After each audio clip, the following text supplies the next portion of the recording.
What's up, everybody? It's Mr. Trummer here to talk to you guys a little bit more about these system of equations you've been learning about all week. Today, we are learning method number 3, which is going to be elimination. And you'll see up there at the top, it says day 1. That's because tomorrow you're going to have a little bit more to do with it from Miss Richard. She's going to get a little bit more in detail on the complexities of this. But today, we've got the basics. And the good news is they give me the basics because it's something that I can do, which means it's something that you can do as well. So we're going to solve these systems by elimination. Elimination means getting rid of something, okay? So you got to go into this with the mindset of, what am I going to get rid of? So let's zoom in on this first one here. You know the deal. When we have two equations, the solution is going to be some ordered pair where we have an x and a y. So I'm going to put down here, we know we're going to have an x and a y as our solution. So we need to figure out, well, which x and which y combination works for this solution. Well, here's the deal. Elimination is beautiful because what we're going to do is kick it back to elementary, where we are just going to simply stack and attack and add these together.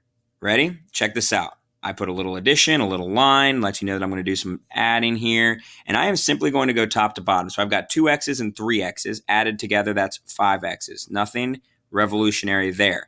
All right, now I've got a negative 4y and a positive 4y. When I add those together, negative 4 plus positive 4 is going to be 0. So I've got 0 y's, which means there's nothing there. I don't have to write anything there, but just to show you. And then I come over here and we've got negative 10 plus 5. Negative 10 plus 5 is negative 5. Okay, now I told you that when we have 0 y's, technically we don't have anything here. This is gone. Right? That's not even there. So we actually truly have 5x equals negative 5. Well, this is a simple one-step equation that you guys have all done a billion times as of now, and you're going to solve for x like so. Oops, I didn't want to do that. I wanted to keep the same color. You're going to divide by 5 and divide by 5, and ultimately you're going to get that x is equal to 1. That's good, right?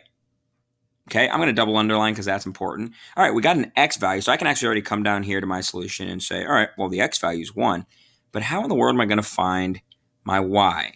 What can I do with that x to actually solve for y? Well, you guys learned substitution yesterday, so check this out. We're going to take this and we're going to substitute. I don't really care which one you use. I like this bottom one right here because it's all positive numbers, so I'm going to use that. So all I'm going to do is I'm going to take this x of 1, and I'm going to replace this x right here with that 1. So here's what I do. Ready?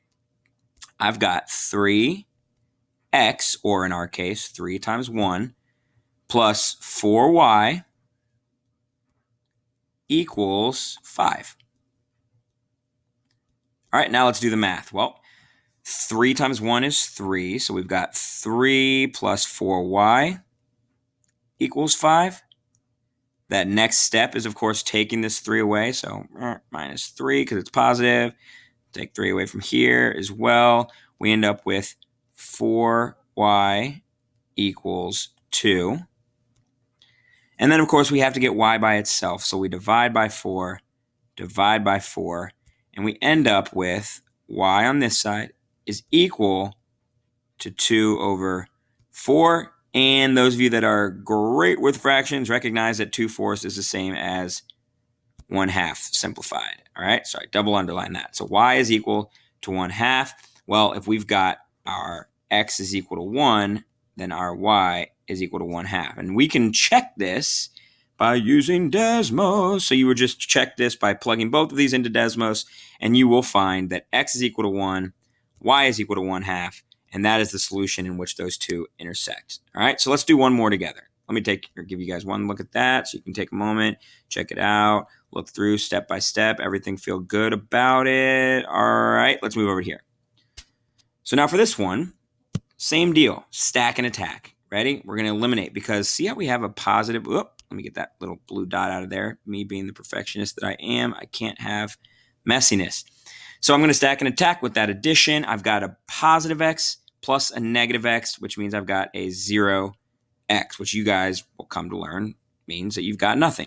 Now I've got a positive y and a positive y. Well, that means I've got 2 positive y's, or just 2y. That, of course, is equal to whatever this 6 plus negative 2 is. 6 plus negative 2 is the same as saying 6 minus 2, which means I've got 4 here. So once again, this 0x makes no difference because 0 times anything is 0. I'm left with 2y equals 4. Divide my 2y by 2 because I want y by itself, and I end up with y is equal to 2. Important, so I double underline, and because I know that I like to work with positives. Now, you can do this with either one. It doesn't make a difference, but if you're like me, positive is always cleaner. What color are you feeling today, Matt? Let's just stick with blue. Let's just keep this nice couple shades of blue. Let's bring this out wide. So my y is equal to 2. So I'm going to replace this y with 2. All right, so I've got x plus 2 equals 6. And because I want to solve for that x, I need to take my 2 away from both sides of that equation. And I end up with x is equal to 4. Double underline. My solution, I have an x of 4, a y of 2. So I come right down in here, x of 4, which you're not going to put the x there. You're going to actually put the number 4 because that tells me that you know what you're doing. And we said that the y was 2. And because I did that in this color, I want to make sure we do it in that color once again.